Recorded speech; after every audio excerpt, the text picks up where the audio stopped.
ప్రాణహిత చేవెళ్ల ప్రాజెక్టుపై అసెంబ్లీలో వాడివేడి సంవాదం జరిగింది. ప్రాజెక్టుల రీడిజైనింగ్ ఎందుకు చేయాల్సి వచ్చిందో చెప్పే ప్రయత్నం చేశారు హరీష్ రావు.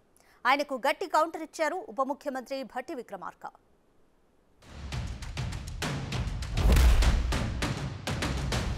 హెడ్ వదిలేసిండ్రు, తోకలు టైల్ నవ్విండ్రు. ఎవడైనా ఫస్ట్ ఏం చేయాలి? హెడ్ చేయాలి. హెడ్ చేసినాక తర్వాత కింద మనము పనులు చేయాలి. కానీ గత ప్రభుత్వం తలా తోక లేకుండా పనులు చేసింది. అయితే అధ్యక్ష, ప్రాణహిత విషయంలో అయితే అసలు ఎందుకు రీఇంజనీరింగ్ చేయాల్సి వచ్చిందో ఇది సెంట్రల్ వాటర్ కమిషన్ లేఖ అధ్యక్ష. ఎప్పుడు రాసింది ఇది సెంట్రల్ వాటర్ కమిషన్? 4/3/2015.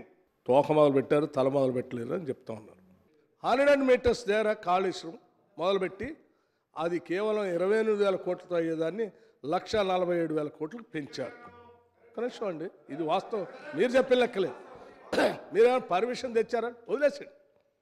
వాళ్ళు మొదలుపెట్టి మనకు నీళ్ళు ఇవ్వాలని, ఎట్టి పరిస్థితుల్లో అక్కడ చేయాలని ఆనాటి ఉమ్మడి ప్రభుత్వం మొదలుపెట్టింది. మీరేం చేసాం, మనం ఏం చేసాం? దాన్ని తీసేసి 100 మీటర్స్ దగ్గరకు వచ్చి 500 మీటర్స్ ఎబోవ్ మల్లన్న సాగర్ దాకా లిఫ్ట్ చేస్తామని 100 మీటర్స్ నుంచి మొదలుపెట్టారు. దేనికోసం? లిఫ్ట్ చేస్తే డబ్బులు వస్తాయి, పైపులు తేవచ్చు, మోటార్లు తేవచ్చు, ఖర్చు పెట్టుకోవచ్చు, ఏదైనా చేయొచ్చు. ఇది ఆలోచన అధ్యక్షుడు.